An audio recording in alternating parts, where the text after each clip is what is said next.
Hello friends, आज हम बात करेंगे एक्सरसाइज का आपके बेसल मेटाबॉलिक रेट पर क्या फ़र्क पड़ता है।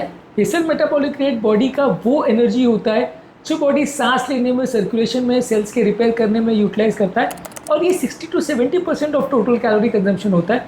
अक्सर जब हम डाइटिंग करते हैं तो ये बेसल मेटाबॉलिक रेट कम हो जाता है, जिसकी वजह से डाइटिंग सक्सेसफुल नहीं हो पाती, क्योंकि बॉडी ये सारे बेसिक फंक्शन में जो एनर्जी यूज़ करना होता है वो कम कर देता है। आपका लिवर, किडनी, हार्ट में जो एनर्जी यूज़ होता है वो कंपैरेटिवली कम हो जाता है, उसमें बॉडी कंजूसी करने लगता है, जिसकी वजह से आप 500 कैलोरी कट डाउन भी कर लेते हैं और वो 500 कैलोरी बॉडी उधर कंपनसेट कर लेता है। और क्योंकि ये कैलोरीज बहुत ज़्यादा मात्रा में होती है, 60 to 70% मान लीजिए अगर 2000 कैलोरी आप यूज़ कर रहे हैं तो उसमें 1400 कैलोरी लगभग आपकी बीएमआर में जा रही है और सिर्फ 600 कैलोरी एक्स्ट्रा आपकी एक्टिविटीज़ में जा रही है। तो 1400 कैलोरी में अगर बॉडी ने आराम से कंपनसेट किया, आपने 500-600 कैलोरी कटौती की भी और बॉडी ने अपने बेसल मेटाबॉलिक रेट को ही 10-20% कट डाउन कर दिया, तो आपका ज़्यादातर किया हुआ फ़ायदा सब रिवर्स हो जाएगा। तो बेसल मेटाबॉलिक रेट का बढ़ना या उसका मेंटेन रहना ज़रूरी है, जो कि अक्सर एक इम्पॉर्टेंट प्रॉब्लम होता है, जिसकी वजह से अक्सर लोगों की डाइटिंग सक्सेसफुल नहीं हो पाती। इस कॉन्सेप्ट को डिस्कस करेंगे कि एक्सरसाइज आपकी बेसल मेटाबॉलिक रेट को बढ़ाता है क्या, क्योंकि अक्सर जब लोगों का बेसल मेटाबॉलिक रेट कम हो जाता है तो लोग ये बात करते हैं कि बेसल मेटाबॉलिक रेट को बढ़ाने के लिए आप कंपनसेशन में एक्सरसाइज करो। डेफिनेटली इसका कुछ फ़ायदा तो है, पर कैसे फ़ायदा है और कौन सी एक्सरसाइज से ज़्यादा फ़ायदा है उस एस्पेक्ट पर बात करेंगे, ताकि आप अपनी एक्सरसाइज को वेट लॉस के या बेसल मेटाबॉलिक रेट के हिसाब से फोकस कर सको। टॉपिक पर जाने से पहले जो लोग हमारे चैनल पर नए हैं उन्हें रिक्वेस्ट करूँगा कि चैनल को सब्सक्राइब करें, वीडियोज़ को लाइक करें, शेयर करें, फॉलो करें, कमेंट करें, पूरा देखें। टॉपिक इंपॉर्टेंट है, इसे एंड तक देखिएगा। चलिए शुरू करते हैं।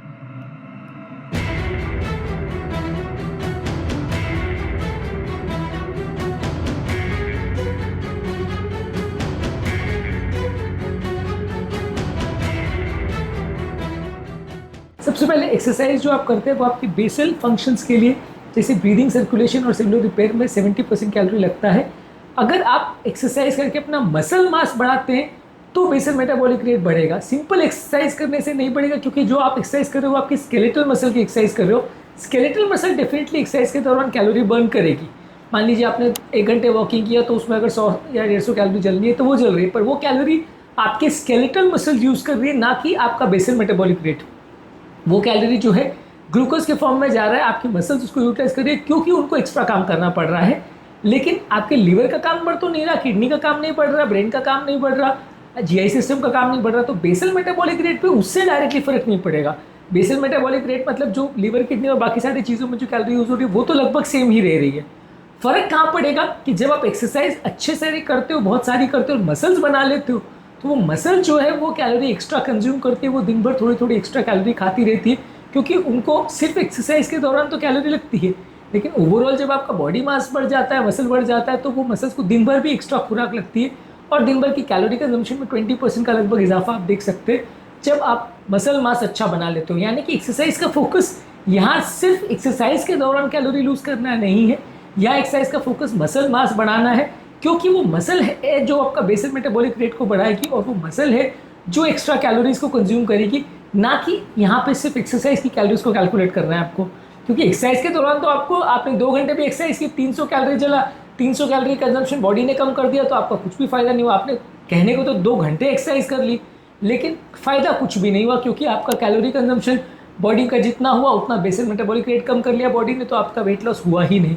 इफेक्टिवली यही कारण होता है कि कई बार 2-2, 3-3 घंटे एक्सरसाइज करने के बावजूद भी अगर लोग अपनी डाइट में कटौती नहीं करते तो उनका वजन कम नहीं होता, क्योंकि आपको दोनों जगह कटौती करनी पड़ती है ताकि बॉडी उतना कंपनसेट ना कर पाए और आपका वेट लॉस हो। लेकिन अगर आप सिर्फ एक्सरसाइज कर रहे हो और 400-500 कैलोरी भी कम कर लिया और बॉडी ने 400-500 कैलोरी का कंजम्पशन या जितना भी उसका 80% भी अगर कम कर लिया, तो आपका एक्सरसाइज से इफेक्टिवनेस कुछ नहीं आएगा और आप महीनों सालों लगे रहोगे और 1-आध किलो 2 किलो वजन कम होगा या उतना भी नहीं होगा। तो यहाँ पे आपका फोकस मसल बढ़ाने का होना चाहिए, यानी रेजिस्टेंस ट्रेनिंग का होना चाहिए। यानी कि सिर्फ एरोबिक एक्टिविटी करने से वेट लॉस उतना नहीं होगा। एरोबिक एक्टिविटी करने के दौरान आपको मसल बिल्डिंग पर भी यानी रेजिस्टेंस ट्रेनिंग पर फोकस करना है, वेट्स उठाने हैं, तो आपको उससे बॉडी बिल्डिंग होगी, उससे आपको बेसल मेटाबॉलिक रेट बढ़ेगा और उससे आपको ज़्यादा वेट लॉस करने में मदद मिलेगी। सिर्फ एरोबिक एक्सरसाइज में तब फायदा होगा जब आप बहुत ज़्यादा देर तक करो और बहुत अग्रेसिव करो और उसमें बहुत ज़्यादा कैलोरी बर्न करो, तो फ़ायदा होगा। अदरवाइज़ आपको रेजिस्टेंस ट्रेनिंग पर भी ज़्यादा फोकस करनी पड़ेगी। ये आपकी मसल की टोन और मसल की मास को बिल्ड करता है, जिससे आपको फ़ायदा होगा।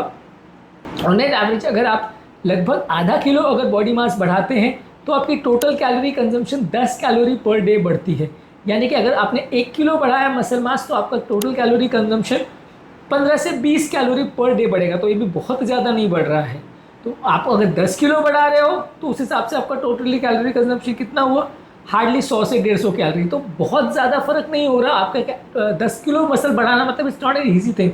10 किलो मसल मतलब काफ़ी ज़्यादा मसल मास होगा। आप लंबे समय तक स्ट्रेंथ ट्रेनिंग करोगे तो फायदा होगा। तो यानी एक्स्ट्रा वो बेसल मेटाबॉलिक रेट के हिसाब से आप अगर 150 कैलोरी भी कंज्यूम करना चाह रहे हो और उसके लिए आप 10 किलो वजन बढ़ा रहे हो तो बहुत ज़्यादा मेहनत करनी पड़ेगी, बहुत ज़्यादा टाइम तक करना पड़ेगा और बीच में बंद नहीं कर सकते। बंद किया तो मसल मास वापस कम हो जाएगा। तो एक्स्ट्रा मसल मास नॉर्मल आदमी जो जिम वगैरह करता है इतना ईजी नहीं होता कि 10 kilo muscle mass put on कर लो। तो इसलिए जो बेसल मेटाबॉलिक रेट की भी हम बात कर रहे हैं वो प्रैक्टिकली बहुत इफेक्टिव नहीं है। वो भी बहुत कैलोरी कंज्यूम नहीं कर रहा आपके दिन भर में कि आप अगर ये सोचो कि मेरा 10 किलो बढ़ गया अब तो मेरा तुरंत वजन कम हो जाएगा और मेरा 10 दिन में वजन कम हो जाएगा क्योंकि मैंने 10 kilo muscle mass put on कर लिया है। वो पॉसिबल इतना ईजी नहीं है क्योंकि उसमें भी टोटल कैलोरी कंजम्पशन रेस्टिंग में जो बढ़ेगा वो 6 से 10 कैलोरी पर डे बढ़ेगा फॉर हाफ किलो यानी 1 पाउंड के लिए।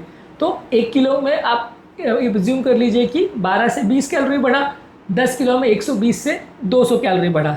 तो बहुत ज़्यादा नहीं है, यानी 150 कैलोरीज आप एवरेज मान लीजिए। 10 किलो से ज़्यादा मसल मास पुट ऑन करना बहुत ही ज़्यादा मुश्किल वाला काम है। तो इसलिए ये एस्पेक्ट भी बहुत स्ट्रॉन्ग नहीं है जिसके हिसाब से आप सोचो कि मैं इतने बॉडी बिल्डिंग कर रहा हूँ मेरा वजन क्यों नहीं कम हो रहा। यहाँ पर प्रॉब्लम आती है। सिर्फ एक्सरसाइज से फ़ायदा नहीं होगा, डाइट पर ज़्यादा फोकस। आपने एक समोसा कम खाया तो 250 कैलोरी कम हो गई, लेकिन आपने 10 kilo muscle mass put on किया तो 150 कैलोरी पूरे दिन भर में कंजम्पशन बढ़ा। तो बहुत फ़ायदा नहीं है। आपको 20 किलो वजन पुट ऑन करना पड़ेगा मसल मास के फॉर्म में।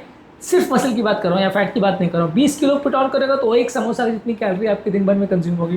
तो उससे अच्छा बेटर बहुत अच्छा ये है कि एक समोसा खाना बंद कर दीजिए।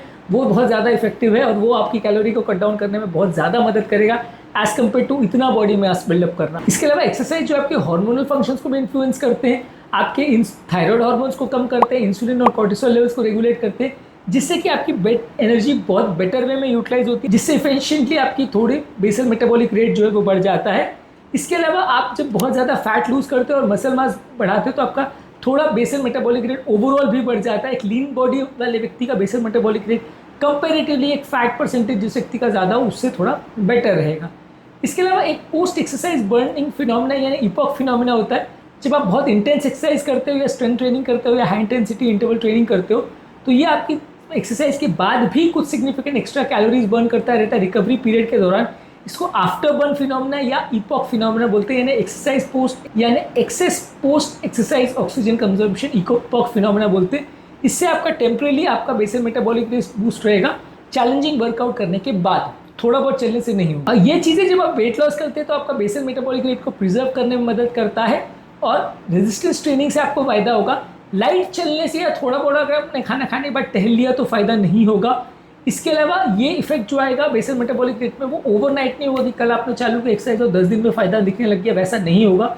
महीनों लगेंगे आपको उतना मसल बिल्ड करने में और तब आपका बेसल मेटाबॉलिक रेट बढ़ेगा। कार्डियो एक्टिविटी वाली एक्सरसाइज से आपका मसल मास उतना बिल्ड नहीं होता, इसलिए बेसल मेटाबॉलिक रेट पर जो फर्क करेगा वो वजन उठाने से यानी बॉडी बिल्डिंग से फ़ायदा मिलेगा, ना कि कार्डियो ट्रेनिंग से। तो जो लोग का ये मिसकंसेप्शन है कि अगर वजन कम करना है तो कार्डियो करना है, कार्डियो से ही फ़ायदा होगा, तो वो गलत है। हाँ, कार्डियो के दौरान आप एक्सरसाइज बहुत कर सकते हो और बहुत वजन मतलब वेट लॉस के लिए कैलोरी बर्निंग बहुत कर सकते हो, पर मसल मास की अगर हम बात करें या बेसल मेटाबॉलिक रेट की बात करें तो वो वेट ट्रेनिंग से ही फ़र्क पड़ेगा। तो अगर आपको वेट लॉस करना है तो एटलीस्ट मे बी 50-50 या 60-40 के रेशियो में कार्डियो प्लस आपको रेजिस्टेंस ट्रेनिंग भी करनी पड़ेगी, तो आपको ज़्यादा फायदा मिलेगा। स्ट्रेंथ ट्रेनिंग से आपका मसल मास बढ़ता है, बेसल मेटाबॉलिक रेट बढ़ता है। हाई इंटेंसिटी इंटरवल ट्रेनिंग से टेम्परली बीएमआर बढ़ता है क्योंकि इपॉक फिनोमिना हो जाता है।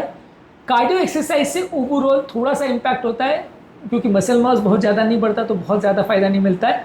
और जब आप एक्सरसाइज बंद कर देते हो तो मसल लॉस हो जाता है, जिससे आपका बीएमआर और हो जाता है और इससे वजन बढ़ता है। तो जो लोग हमेशा कहते हैं कि जिम छोड़ने के बाद लोगों का अक्सर पेट बढ़ जाता है, लोगों का वजन बहुत बढ़ जाता है, वो यही कारण होता है कि जैसे आप जिम बंद करते हो आपका बेसल मेटाबॉलिक रेट जो पहले 2500 कैलोरी था वो 2000 पे आ जाता है। आपका खाना अगर उतना ही है तो सबका पेट निकल आता है और ज़्यादातर लोगों की बॉडी बहुत ख़राब हो जाती है। तो ये भी एक इंपॉर्टेंट चीज़ है कि एक्सरसाइज करते रहने वाले व्यक्ति को कंटिन्यू ही करना पड़ेगा। जब कभी भी वो एक्सरसाइज बंद करने की कोशिश करेगा उसको कैलोरी भी कट डाउन करना पड़ेगा, नहीं तो उसका वजन बढ़ जाएगा, उसकी बॉडी आउट ऑफ शेप हो जाएगी और जितना उसने पहले वज़न लॉस किया था, वापस उससे ज़्यादा गेन हो जाएगा। उम्मीद करूँगा कि आज के टॉपिक में कुछ नई बातें जानने को मिली होगी। जो लोग हमारे चैनल पर नए हैं उन्हें रिक्वेस्ट करूँगा कि चैनल को सब्सक्राइब करें, वीडियोज़ को लाइक करें, शेयर करें, फॉलो करें, कमेंट करें।